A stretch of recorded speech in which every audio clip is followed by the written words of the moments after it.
कर्नाटकचे ऊर्जा मंत्री डी के शिवकुमार यांच्याशी संबंधित 39 ठिकाणी आज आयकर विभागानं छापे घातले। शिवकुमार यांच्या मालकीच्या इगल्टन नावाच्या रिसॉर्टचाही समावेश आहे। यात शिवकुमारांच्या रिसॉर्टमध्ये गुजरातच्या 42 काँग्रेस आमदार गेल्या 4 दिवसापासून मुक्कामाला आहेत। येत्या 8 तारखेला होणाऱ्या राज्यसभा निवडणुकीच्या आधी गुजरात काँग्रेसला गळती लागली आहे। ती रोखण्यासाठी काँग्रेसनं सगळ्या आमदारांना शिवकुमारांच्या इगल्टन रिसॉर्टवर ठेवलं आहे।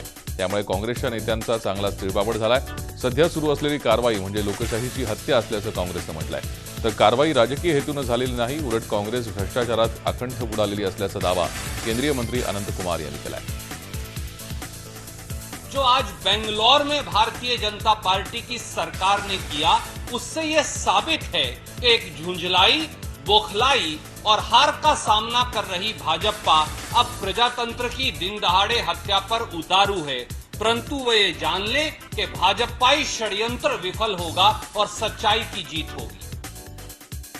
यदि कोई वेंडेटा कर रहे हैं वो कांग्रेस पार्टी कर रही है। यदि कोई करप्शन, ब्लैक मनी में उलझा हुआ है वो कांग्रेस पार्टी उलझी हुई है। और इन सारे विषयों के ऊपर यदि एजेंसीज पूरा इंफॉर्मेशन के साथ और पूरा तथ्यों के साथ वो एक्शन करेंगे, कार्रवाई करेंगे और बाकी विषय करेंगे, then it is action against corruption.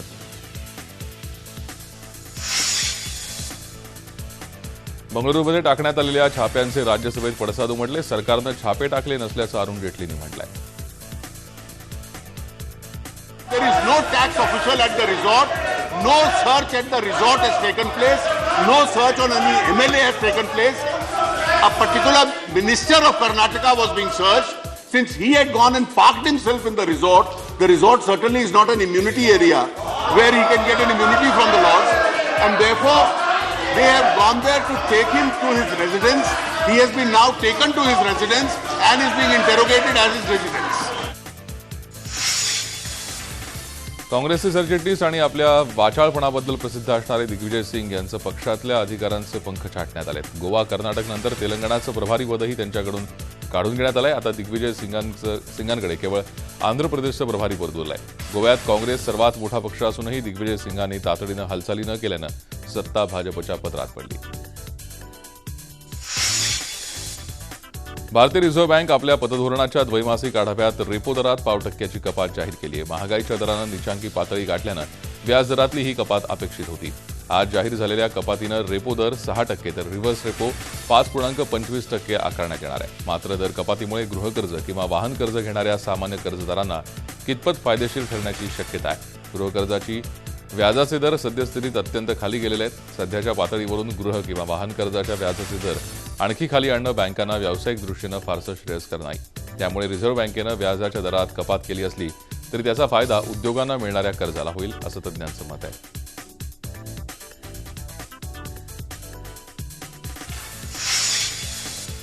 पाहूयात राज्यातल्या बातम्या फास्ट। प्रसिद्धी पत्रकातून स्वपक्षीयांवर केलेल्या आरोपांवर मेहतांनी घुमजाव केलाय। मी कुठलंही प्रसिद्धी पत्रक काढलेलं नाही असा दावा त्यांनी केलाय। तसंच माझी भूमिका मी सभागृहात मांडलेली असल्याचंही मेहतांनी सांगितलंय। प्रसिद्धी पत्रकातून स्वपक्षीयांवर मेहता यांनी निशाणा साधला। आता मात्र प्रसिद्धी पत्रकातील आरोपांवर मेहतांनी घुमजाव केलाय। प्रेस नोट जी पत्रकारांवर आलेली आहे स्पष्ट म्हटलेलं आहे की आमचेच काही त्याबद्दल मला काहीच माहित नाही। ती प्रेस नोट कुणाची मी काढलेली नाही। पण सभेत मुख्यमंत्री उत्तर देत होता। विरोधकांच्या सर्व आरोपांना मुख्यमंत्री कुठेही उठले नाही। बाकी मंत्र्यांच्या वेळेस मुख्यमंत्री आता स्वतःहून पुढाकार घेतात। काय मी स्वतःहून उठल्यामुळे मुख्यमंत्र्यांना उठायची गरज नव्हती। गृहनिर्माण मंत्री प्रकाश मेहता आणि MSRDCचे MD राधेश्याम मोपलवार यांना आजच्या आज निलंबित करण्याची मागणी विधानसभेत विरोधी पक्षनेते राधाकृष्ण विखे पाटील आणि राष्ट्रवादीचे नेते अजित पवार यांनी केली। सध्या समृद्धी महामार्गाची जबाबदारी असलेले अधिकारी राधेश्याम मोपलवार यांचं दलालांबरोबरचं वादग्रस्त फोन संभाषण सध्या सोशल मीडियावर व्हायरल झालंय। या कथित संभाषणात मोपलवार आणि बिल्डरचं साटलोटं उघड झाल्याचा आरोप विरोधकांनी विधिमंडळात केलाय। त्यामुळे महाराष्ट्राच्या समृद्धीची योजना भ्रष्ट अधिकाऱ्याच्या हातात गेलीये का असा सवाल उपस्थित होतोय। इथं रिटायर्ड न्यायाधीशाच्या मार्फत ही चौकशी झाली पाहिजे। माझ्याकडे त्याच्या संदर्भातल्या एवढ्या सगळ्या सीडी आहेत. त्याच्यामध्ये मंत्रालयात कोण पैसे घेतो, कोटीची भाषा करतात, 50 कोटीचा फायदा होईल सांगतात, 40 कोटी खर्च करावे लागतील, 10 कोटी तुला मिळेल. या पद्धतीच्या या सीडी मध्ये जवळ आणि अध्यक्ष महोदय नुसतं हेच नाही, त्या व्यक्तीवर तर एवढे त्या ठिकाणी गुन्हे आहेत. त्याच्याबद्दल अशा गुन्हेगार लोकांना कशा करता सरकार पाठीशी घालतंय? काय चाललंय या सरकारचं? आणि स्वतः मुख्यमंत्री पारदर्शक म्हणून ओळखले जातात. मुख्यमंत्र्यांना हे कसं चालतंय? नुसता याच्यामध्ये मोपलवार नाहीये, याच्यामध्ये रिटायर न्यायाधीशाला हे सगळं चौकशी करायला सांगितलं. एकतर आत्ताच्या आत्ता त्याला निलंबित केल्याशिवाय सभागृह आम्ही चालू देणारच नाही. सभागृह नाही चालून देणार. तर विधान परिषदेतही आज मुद्द्यावरून गदारोळ झाला. परिषदेतले विरोधी पक्षनेते धनंजय मुंडेंनी स्थगन प्रस्तावाद्वारे चर्चा करण्याची मागणी केली. त्यावर चौकशी पूर्ण करून दोषी आढळल्यास मोपलवारांवर पदावरून दूर करू असं आश्वासन मुख्यमंत्र्यांनी दिलं. सन्माननीय विरोधी पक्षनेत्यांनी एक मुद्दा या ठिकाणी उपस्थित केला. माननीय रणपिसे साहेबांनी देखील त्या संदर्भातले काही मुद्दे उपस्थित केले.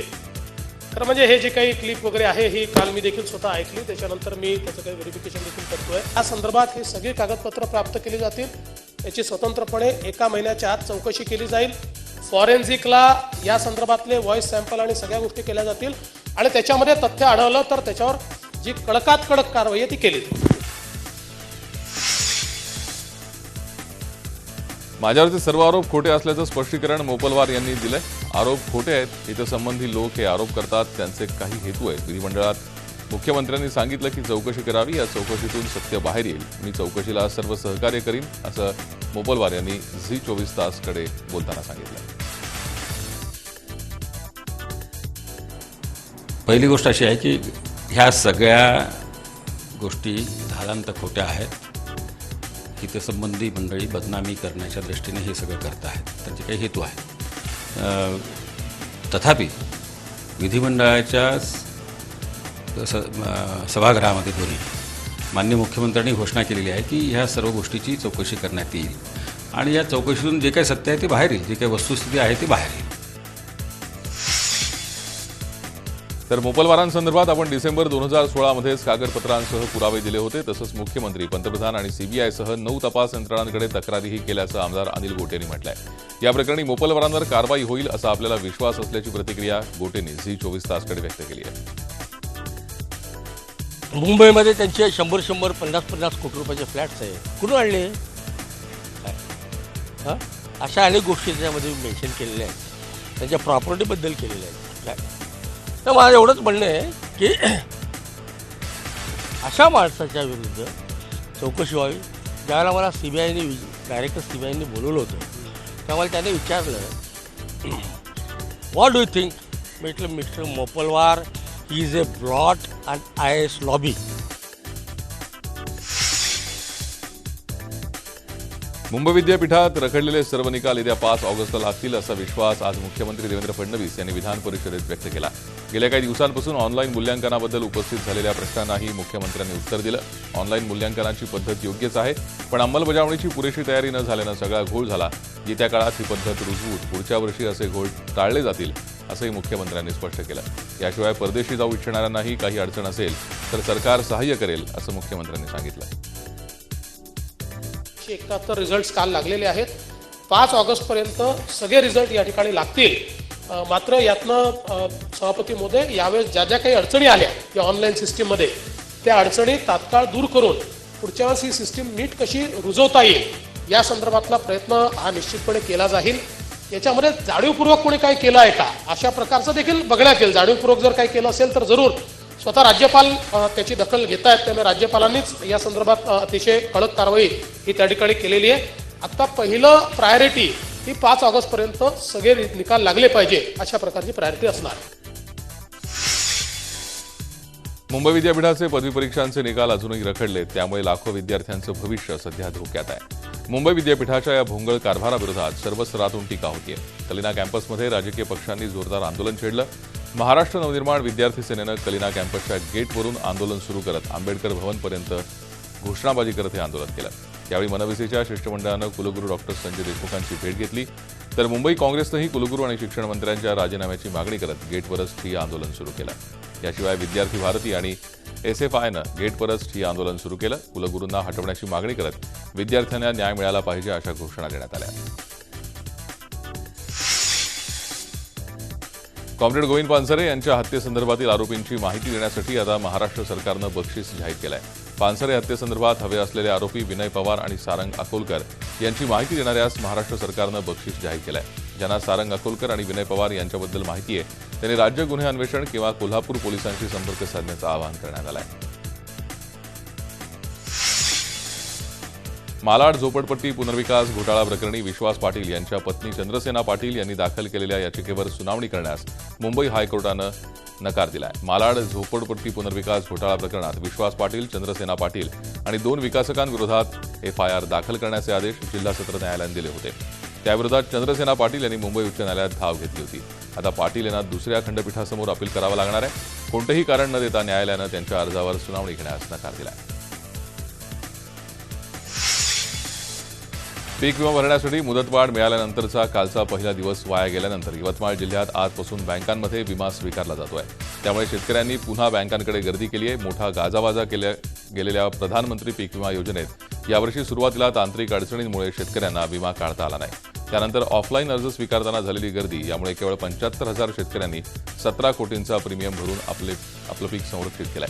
गेल्या वर्षी मात्र 2,18,000 शेतकऱ्यांनी प्रीमियम भरला होता.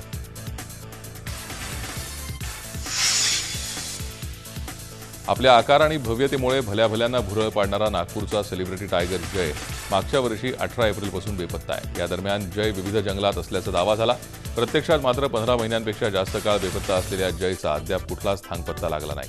वनविभागाचे अधिकारी यावर अधिकृतपणे बोलण्यास तयार नाहीत. पण आता संबंधित माहितीच्या अधिकारांतर्गत विचारलेल्या प्रश्नांची उत्तर देखील देण्यास अधिकारी तयार नाहीत. इतकंच नाही तर राज्याचे वनविभाग आणि वनविभागाच्या केंद्रस्थानी असलेल्या वाईल्ड लाईफ इन्स्टिट्यूट ऑफ इंडियाचे अधिकारी यांची जबाबदारी एकमेकांवर टाकत असल्याची खंत RTI कार्यकर्त्यांनी व्यक्त केली आहे. नागपुरात रस्त्यावरच्या खड्ड्यांमुळे एका 12 वर्षीय मुलाचा बळी गेलाय. रितेश मसराम असं या मृत मुलाचं नाव असून अपघात MIDC परिसरात झाला. रितेश त्याच्या आईसोबत दुचाकीवरून जात असताना दुचाकी खड्ड्यातून स्लिप झाली. त्यामुळे रितेश खाली पडला आणि मागून येणाऱ्या स्कूल बस खाली सापडला.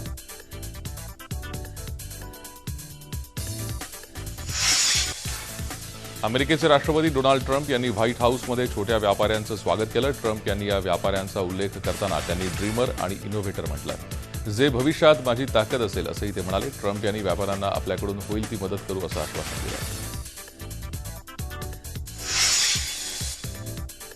अमेरिका उत्तर कोरियासोबत बंडखोरीचा प्रयत्न करत नसल्याचं अमेरिकेचे परराष्ट्र मंत्री रॅक्स टिलरसन यांनी स्पष्ट केलंय.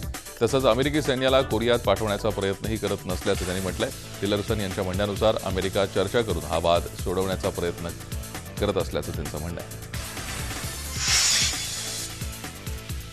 FBI डायरेक्टर पदासाठी ख्रिस्तोफर व्यारेच्या नावावर अमेरिकी सिनेटनं शिक्कामोर्तब केलंय. ख्रिस्तोफर यांनी जॉर्ज बुश यांच्या काळातही जस्टिस डिपार्टमेंटमध्ये काम केलं होतं. ख्रिस्तोफर यांची ही नियुक्ती FBIच्या माजी प्रमुखांना पदावरून दूर केल्यानंतर 3 महिन्यांनी होणार आहे. अमेरिकेनं व्हेनेझुएलाच्या राष्ट्रपती निकोलस यांच्यावर अनेक प्रतिबंध लावलेत. अमेरिकेनं आपल्या अधिकार क्षेत्रात येणारी निकोलस यांची संपत्ती जप्त केली आहे. तसंच अमेरिकन नागरिकांना निकोलस यांच्याशी व्यापारी संबंध ठेवण्यासही बंदी घातली आहे.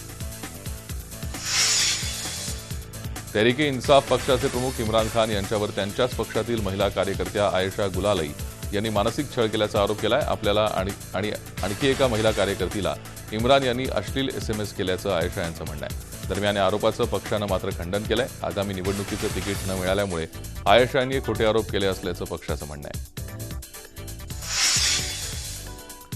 शाहिद अब्बासी यांनी पंतप्रधान पदाची शपथ घेतली. यावेळी आर्मीचे प्रमुख कमर जावेद बाजवाही उपस्थित होते. अब्बासी यांना नवाज शरीफ यांचे निकटवर्ती मानण्यात येतं. तसंच अब्बासी यांच्यावरही भ्रष्टाचाराचा आरोप आहे.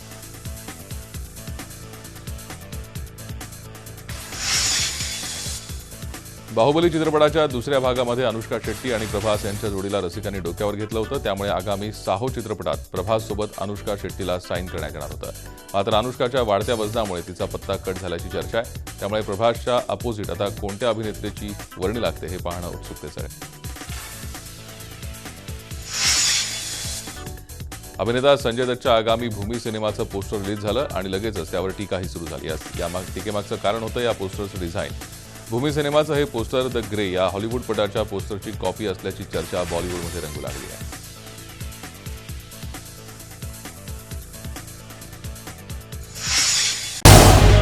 झी 24 तास रहा एक पाऊल पुढे.